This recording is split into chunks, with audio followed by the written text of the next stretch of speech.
Bonjour et bienvenue dans cette nouvelle vidéo dans laquelle cette semaine nous allons parler d'expatriation et d'interculturel. Il s'agit de la vidéo d'un article intitulé Expatriation et interculturel, non, être cool n'est pas toujours cool. Alors, comme je l'explique en introduction de cet article, il s'agit d'une série de plusieurs billets, de plusieurs articles sur l'interculturel, sur les liens entre interculturel et expatriation. Je vais aborder au cours de ces articles, j'aborderai différents thèmes afin d'aider à la réflexion, mais surtout pour que l'on puisse, donc pour que vous puissiez vous doter, posséder, vous doter, se doter, c'est-à-dire avoir en sa possession, vous doter d'outils de réflexion adaptés aux situations interculturelles. Alors, ces publications, je ne vais pas les faire les unes après les autres, je vais les espacer parce que, en plus, bien sûr, je vais continuer à vous parler de l'apprentissage de la langue française. Mais je tenais vraiment à partager mes réflexions et mes observations sur les comportements en situation d'expatriation. Il s'agit de comportements que j'ai vus et que je vois encore, dont je suis témoin, vis-à-vis, voilà, des façons de faire, des façons d'être que j'observe chez mes étudiants, que j'observe chez certaines personnes en France, à l'étranger, et j'ai donc tenu à vous en parler. Alors, pour aujourd'hui, le point que je vais traiter par rapport à cette situation d'interculturel et d'expatriation, ça vient tout simplement du fait qu'en situation d'expatriation et donc d'interculturel, j'ai remarqué que certains expatriés avaient parfois du mal à entrer dans une culture qu'ils peuvent considérer comme trop rigide à leurs yeux, parce qu'ils préfèrent l'aspect plus décontracté de leur propre culture. Donc ça, c'est quelque chose que j'ai observé pas mal de fois en situation d'expatriation et en situation interculturelle. On a, malgré nous, tendance à classer les cultures, de la plus intéressante à la moins intéressante, de la plus cool à la moins cool, de la plus tolérante à la moins tolérante, de celle qui nous plaît le plus à celle qui nous plaît le moins. C'est bien. Sauf que dans l'exemple que j'ai donné, si un expatrié a du mal à rentrer dans une culture parce qu'il la considère trop rigide par rapport à sa propre culture ou par rapport à une autre culture qu'il apprécie, eh bien, s'il s'obstine à appliquer l'aspect un peu plus décontracté de sa propre culture ou de la culture qu'il privilégie, et le problème, c'est que ça ne va pas fonctionner. C'est ce que je dis, ça ne va pas vraiment fonctionner. Et je vous donne une petite analogie pour comprendre.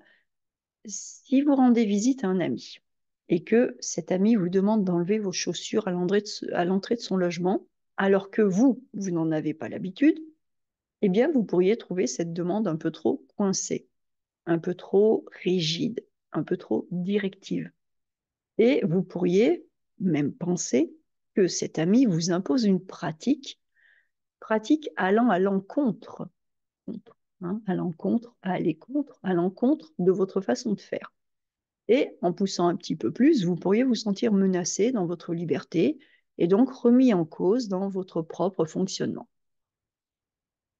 Ça, c'est effectivement cet exemple, on peut l'appliquer. On ne vous demandera pas d'enlever vos chaussures, mais on peut, quand on arrive dans une autre culture, se dire que dans cette culture, on nous demande des choses qui sont trop exigeantes pour nous et qui ne nous intéressent pas, qu'on n'aime pas, et donc on les refuse. À partir du moment où vous avez un problème, alors dans l'exemple que j'ai donné avec votre ami qui vous demande d'enlever vos chaussures ou dans une autre culture de vous plier aux règles, la question qui se pose, c'est vous n'êtes pas d'accord, très bien, mais que faire? Que faire puisque là, dans cet exemple, eh bien, vous n'êtes pas chez vous, vous êtes chez votre ami, en situation d'expatriation, vous n'êtes pas dans votre culture, vous êtes dans une autre culture. Donc, que faire? Première solution, est-ce que vous allez imposer vos propres règles et marcher délibérément chez votre ami avec vos chaussures? Deuxième solution, est-ce que vous allez enlever vos chaussures pour vous conformer à la demande de votre ami, même si vous n'êtes pas très content?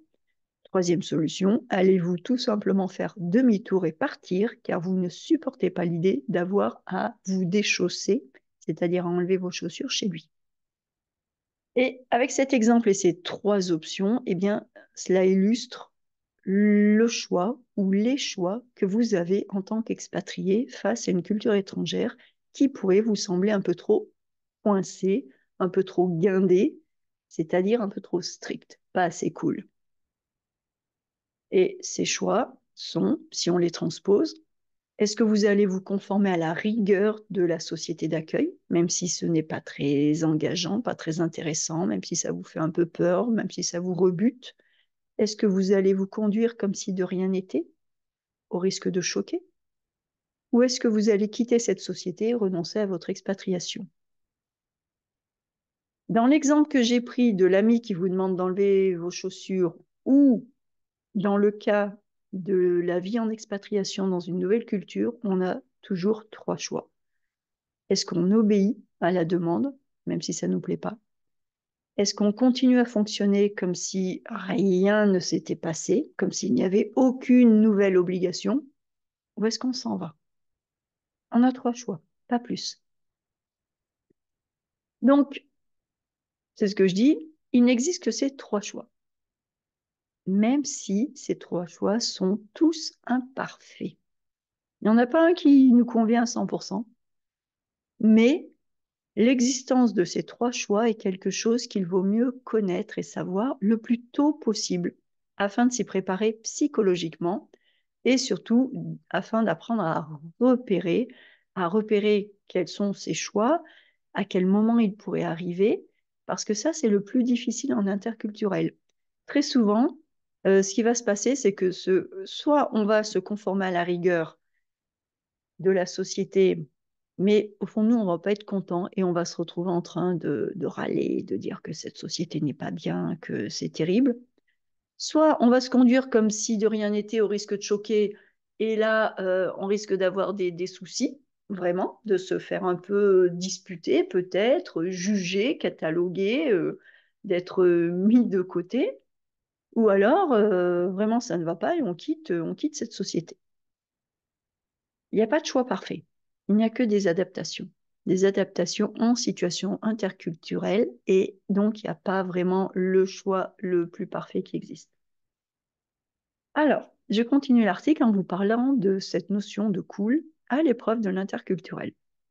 Donc, pour vous donner quelques exemples très concrets, je peux vous citer certains comportements dont j'ai été témoin en situation interculturelle et qui ne passaient pas dans la culture française. Donc, ce sont des choses que j'ai vues. Je ne suis pas en train de les inventer, hein. Dormir sur le canapé au milieu du salon parce qu'on a envie de faire une petite sieste, sans même demander aux autres si ça pose pas de problème. Je l'ai vu plusieurs fois. Franchement, non, on fait pas ça. En fait, en France, si vous êtes chez des gens, vous n'allez pas faire une sieste comme ça. Non, non, non, non, non. Là, vous êtes complètement en dehors du cadre de ce que la société tolère. S'allonger sur le canapé au lieu de s'asseoir, pas du tout. Un canapé, c'est fait pour s'asseoir. Un lit, c'est fait pour s'allonger. Quand on est chez soi, on peut, si on veut, s'allonger sur son propre canapé. Mais quand on est invité, même si on vient d'une culture dans laquelle il n'y a pas de problème à faire ça, non, on ne s'allonge pas sur un canapé. Traîner en pyjama si vous êtes invité à dormir chez des gens. Traîner en pyjama alors que vos autres sont déjà habillés. Ben non, non, non et non. Manger n'importe quoi, n'importe quand. Au secours. Mais au secours. En France, on fait 3 repas. S'il y a des enfants, ils peuvent faire un goûter l'après-midi. Mais il y a des règles fixes. Et si vous arrivez en venant d'une culture dans laquelle on mange un petit peu ce que l'on veut, un petit peu quand on veut, et que vous appliquez cela, vous allez vraiment compliquer la vie des gens qui vous reçoivent. Parce que vous allez les déstabiliser, ça ne va pas aller avec le modèle français. Les gens ne comprendront plus quand ils vont devoir vous faire à manger, si vous allez manger. Si vous ne mangez pas, c'est très mal poli. Ils vont peut-être pas oser cuisiner si vous voient en train de manger tout seul dans votre coin. Enfin bon, ça va pas du tout. Ça, c'est vraiment à éviter. C'est vraiment, je peux vous dire, pour l'avoir vécu, ne faites pas ça à un Français. C'est vraiment, ça marche pas du tout. Ne pas s'asseoir à table avec vos hôtes. On ne se sauve pas n'importe où, n'importe comment avec son assiette en France. On va s'asseoir à table. D'accord? Même si ça vous semble trop strict de devoir vous asseoir sur des chaises pas confortables, même si vous préférez le canapé qui est moelleux et très très confortable, non, non et non, vous allez vous asseoir à table. Allez fureter dans le réfrigérateur. Fureter, c'est chercher un petit peu avec curiosité. Ah non, d'abord, on ne va pas dans la cuisine et on n'ouvre clairement pas, on n'ouvre pas le frigo, on n'ouvre pas les placards tant qu'on n'y a pas été invité explicitement. Allumer la télévision, changer de chaîne sans demander la permission, ça ne se fait pas. Ne pas respecter un horaire donné et n'en faire qu'à sa tête question horaire. Et je pense par là, par exemple, aux horaires des repas. La France tourne beaucoup, beaucoup aux horaires des repas. Si vous êtes invité chez des Français, ce n'est pas vous, sauf si vous allez visiter quelque chose d'exceptionnel qui est un peu loin, vous allez peut-être rentrer tard. Mais si vous êtes invité chez des gens, que vous dormez chez des gens, demandez à quelle heure aura lieu le repas. Ce n'est pas vous qui arrivez à n'importe quelle heure. Vous demandez à quelle heure a lieu le repas et essayez d'arriver à l'heure. Donc, encore une fois, ce que je dis là, alors je ne dis pas que tous les expatriés font ça, attention, hein. Ne me faites pas dire ce que je n'ai pas dit. Je ne dis pas du tout ça. Mais ce que je dis, c'est que ce sont des comportements que j'ai réellement vus et je les ai vus plus d'une fois. Et dans certaines cultures, ce genre de choses, ce genre de comportement se fait. On peut tout à fait s'allonger sur le canapé, être complètement relax, traîner en pyjama et grignoter quand chacun a envie de grignoter, quand il a faim, et puis aller s'asseoir sur le canapé où on veut pour manger. En France, ce n'est pas possible, ça ne passe pas. Donc, faites attention parce que quand on importe comme cela nos comportements, et par définition, puisque l'on vient d'une certaine culture, on est formaté par cette culture, et encore par définition, nos cribles culturels, on n'en est pas conscient. Donc c'est là qu'est le danger, c'est qu'on a des automatismes, des façons de fonctionner qui en réalité sont culturels et quand on arrive dans une autre société, si on se trouve choqué, si on trouve que les gens sont trop stricts ou trop rigides, on peut avoir tendance à rejeter ça en se disant oh, bah, c'est pas cool, moi je vais garder ma façon de faire parce qu'elle est bien mieux.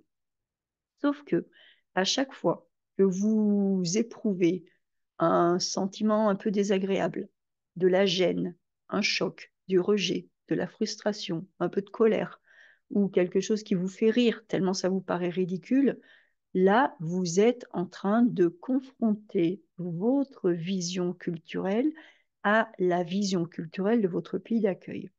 Et là, il faut vraiment apprendre à vous arrêter et à vous dire, oh là, attention, puisque je suis en train de réagir, c'est que je suis en plein dans une problématique interculturelle. Donc, je dois faire attention. Je dois observer. Qu'est-ce qui me fait réagir? Qu'est-ce qui m'énerve? Le fait que je doive manger 3 fois par jour un repas complet, alors que c'est pas mon habitude. Si ça m'énerve, c'est que je suis en train de confronter, d'avoir un choc des cultures. Et là, je dois faire attention parce que c'est là que, en quelque sorte, ça devient un peu dangereux parce que c'est là qu'on risque de faire une erreur interculturelle.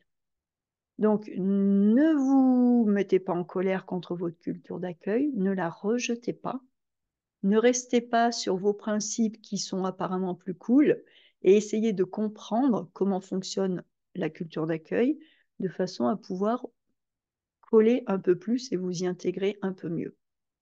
Faites attention. Donc, comme je le dis, se penser cool, se comporter d'une façon cool, c'est un comportement culturellement défini et qui est sujet à variation en fonction de la culture dans laquelle on est. Alors, comprendre son propre fonctionnement, eh bien, c'est la chose la plus importante que vous puissiez faire en situation d'expatriation. Parce que se comporter d'une façon cool ou guindée, donc cool, relax, ou guindé, c'est très strict. Ce sont des termes explicites dont j'ai besoin pour cet article. Il faut que je mette des étiquettes sur les comportements. Mais la difficulté avec l'interculturel, c'est que ces comportements, les comportements cool, les comportements guindés, eh bien, ils sont rarement compris. C'est ce que je viens de vous dire juste avant. Nos comportements on les intègre, ils sont culturellement marqués, mais personne ne nous apprend qu'ils sont culturellement marqués, parce que ceux qui nous les apprennent, nos parents, nos enseignants, la société, sont eux-mêmes culturellement imprégnés et sans avoir de recul. Donc, il n'y a jamais personne pour nous dire, bon ben, on fait comme ça, mais on fait comme ça dans notre pays. Et dans d'autres pays, on ferait autrement, et ce n'est ni mieux ni pire, c'est juste différent. Donc, c'est ce qui est très très difficile dans l'interculturel. Nos comportements sont rarement compris, sont rarement explicités. Notre culture et donc les comportements inhérents à notre culture n'ont pas été appris de façon consciente. Ces comportements ont été implicitement intégrés par mimétisme. Et de ce fait, il nous est très difficile de les percevoir et de les comprendre. Et c'est la raison pour laquelle, bien souvent, quand on arrive dans une autre culture, on sent, mais on ne sait pas dire quoi, on sent que quelque chose ne va pas. Mais on ne peut pas pour autant mettre le doigt dessus précisément, car il nous manque les outils conceptuels, théoriques, méthodologiques pour se comprendre soi-même. Les ratins interculturels relèvent de cette catégorie. C'est la catégorie du faux pas, de la gaffe interculturelle, de la bévue. Donc, en étant expatrié, eh bien, vous n'y couperez pas plus, vous en ferez, mais savoir que cela existe et avoir à l'esprit que nos comportements culturels ne sont pas applicables de façon automatique à une autre culture, ça peut nous être d'un grand secours. C'est le premier pas. Le ratin interculturel, vous ne pourrez pas l'éviter. Mais déjà d'arriver en étant prudent et en vous disant, oh là là, attention, si là je pense que moi, ma culture, c'est super cool et la culture française est trop rigide et donc je vais la rejeter, si vous savez déjà que vous êtes culturellement conditionné, que vos autres sont culturellement conditionnés, vous allez pouvoir repérer ces moments plus facilement.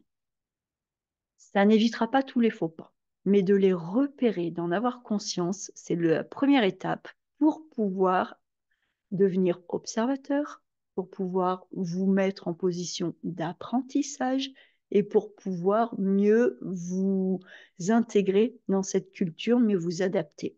Donc, faites bien attention quand, si vous sentez que vous êtes un petit peu choqué par la rigueur et la rigidité d'une autre culture, c'est que là, vous êtes en pleine problématique interculturelle et donc il faut vraiment faire attention. Alors, une chose que l'on oublie très souvent, c'est qu'en expatriation, tout est culture. Alors, il n'y a pas que en expatriation. Dans notre vie, tout est culture aussi.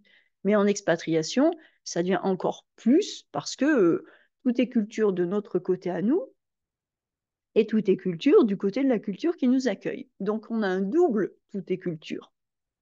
Donc, ça, c'est quelque chose qui est très important à savoir.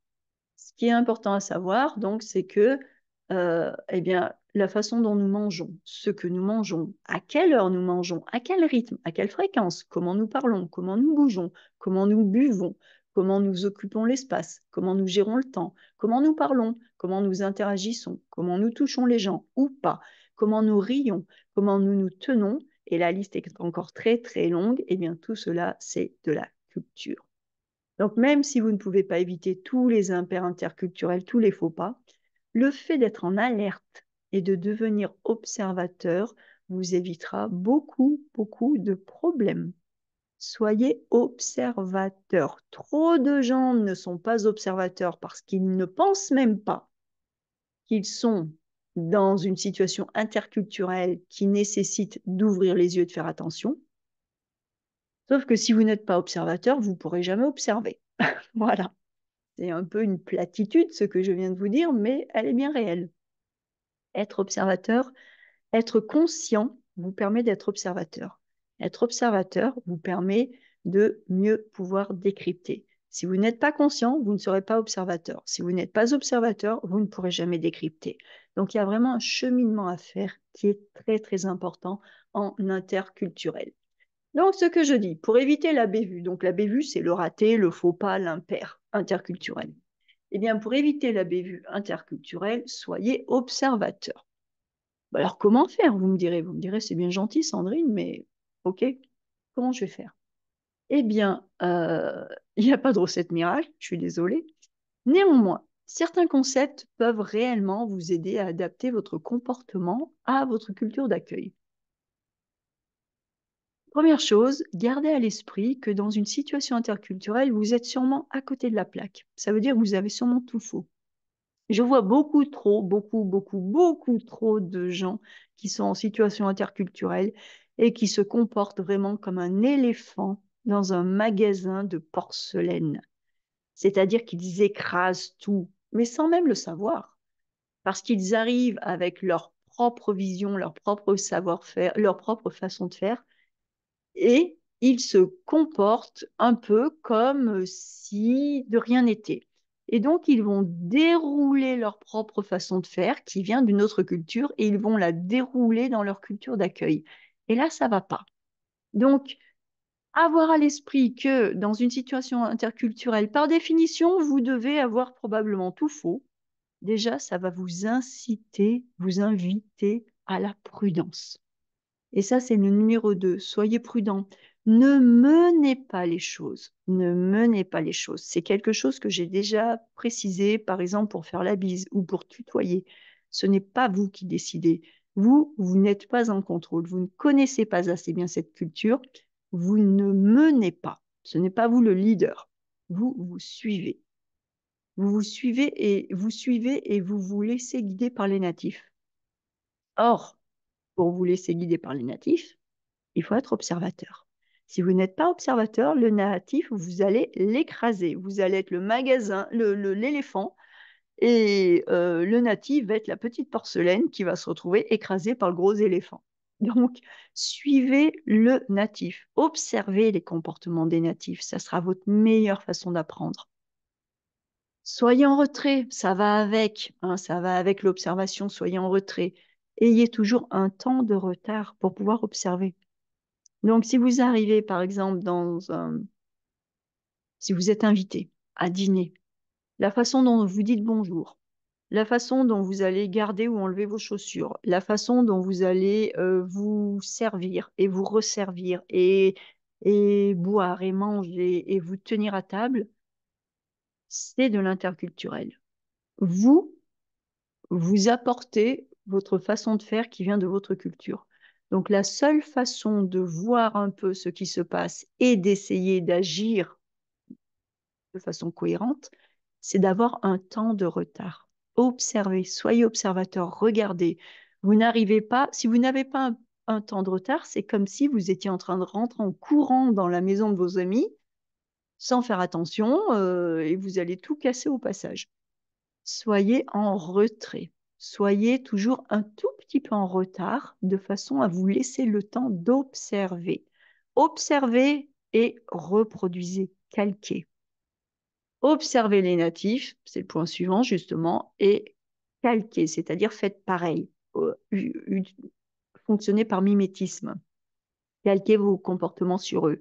Les natifs sont vos meilleurs maîtres parce que le natif, sans le vouloir, sans faire exprès, il est lui-même au milieu de ses propres cribles, mais il est au milieu de sa propre culture. Donc les cribles vont bien avec la culture. Donc observez le natif, c'est lui qui va vous servir de guide. Et si vous hésitez, eh bien, n'ayez pas peur, demandez. Demandez si ce que vous faites est correct, si on a le droit de le faire, si ça ne choque pas. L'interculturel, c'est un objet d'apprentissage, au même titre que la langue du pays. Par contre, il est vrai qu'on l'apprend très rarement. On l'apprend très rarement, tout simplement parce que la plupart des gens ne sont pas conscients de l'existence de cette problématique interculturelle. On va râler, on va être en colère, on va être gêné, on va trouver que c'est stupide, mais on ne va pas voir ces points comme un objet d'apprentissage. Or, l'interculturel est un objet d'apprentissage au même titre que la langue. Donc, puisque vous apprenez la langue, eh bien, il faut apprendre l'interculturel. Ne pas apprendre l'interculturel, c'est en matière de comportement, c'est la même chose que si vous arriviez de votre pays et que vous vous obstiniez à parler votre propre langue en trouvant que tout le monde est stupide parce que personne ne vous comprend. Bah oui, vous avez changé de pays, vous changez de langue. Eh bien, quand on change de pays, on change aussi de comportement, parce que les comportements sont eux aussi culturellement marqués. Donc, Vraiment, vraiment, vraiment, je vous invite à faire attention, euh, et en particulier à faire attention à cette notion de cool, parce que pour l'expatrié, c'est la notion la plus confortable. Quand il y a des choses dans une autre culture qui vous frustrent, qui vous mettent en colère, qui vous gênent, vous allez être peut-être un peu plus attentif ou vous allez être un peu plus en retrait. Mais si vous appliquez de façon très forte euh, vos comportements, les comportements et les façons de faire de votre culture d'origine à votre culture d'accueil et que ces comportements à vos yeux sont cool, là, vous n'allez pas vous arrêter parce que vous allez vous sentir à l'aise, vous allez trouver que c'est très très bien et vous risquez de gêner les autres, vous risquez de mettre beaucoup de gens mal à l'aise, vous risquez de faire beaucoup de bêtises interculturelles sans vous en rendre compte. Donc, ayez conscience de cela. Et une fois que vous avez admis que qu'on ne peut pas se comporter dans une culture comme on se comporte dans une autre, eh bien, il faut devenir observateur. Et pour être observateur, il faut se laisser le temps de l'observation, il faut être en retrait, il ne faut pas mener les choses. Même si vous pensez que votre façon de faire est tellement cool, que c'est génial, non. Observez, regardez, apprenez. Et essayez de comprendre et demandez des questions. Donc, ça, c'est très important et c'est ce dont je voulais vous parler aujourd'hui. Maintenant, si vous voulez bien comprendre la France et comprendre comment l'interculturel fonctionne, eh bien, le mieux, c'est de vous faire accompagner et de vous faire accompagner dans des cours qui vous proposeront un véritable décryptage interculturel, pas seulement des cours de langue française, mais des cours qui vont vous offrir un décryptage interculturel. Et c'est ce que moi, je vous propose dans les cours particuliers que je donne, qui sont des cours pour expatriés, si vous êtes expatrié bien sûr. Ce sont des cours dans lesquels on se base sur des documents authentiques, on se base sur votre expérience, ce que vous avez vu, ce que vous avez entendu, quelles sont vos questions, quels sont vos doutes, quelles sont vos frustrations, et ensemble on décrypte la société française. Je vous aide à la comprendre d'après une perspective interculturelle, je vous aide à prendre du recul par rapport à votre culture d'origine, je vous aide à faire baisser les tensions, et à vivre votre expatriation d'une façon beaucoup plus sereine. Donc, si vous voulez mieux vivre votre expatriation ou mieux préparer votre expatriation, si vous voulez mieux comprendre la France, faites-vous accompagner parce que l'interculturel, c'est comme tout, ça s'apprend. Tout seul dans son coin, on peut comprendre quelques petites choses, mais on ne va pas tout comprendre.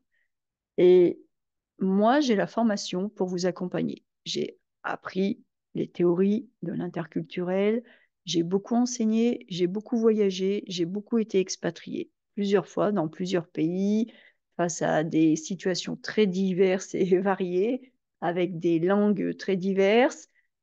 J'ai vraiment l'expérience et le recul nécessaires puisque j'ai l'expérience pratique d'avoir été expatriée et j'ai l'expérience théorique d'avoir appris toutes les théories de l'expatriation, de l'interculturel, de la sociologie, qui vont vraiment vous aider à mettre des mots sur ce qui vous gêne, des mots sur ce qui ne va pas. Et je peux vous aider à améliorer vos comportements en douceur pour vous, en passant par la compréhension, au lieu de vous faire du mal, de vous faire souffrir, en ne comprenant pas quel est le fonctionnement de la société française. Donc, je vous invite vraiment à vous former en interculturel parce que c'est quelque chose d'absolument central dans une expatriation. La plupart du temps, dans une expatriation, ce n'est pas vraiment la langue qui pose problème. C'est difficile de ne pas parler la langue, mais quand même, on peut s'en sortir.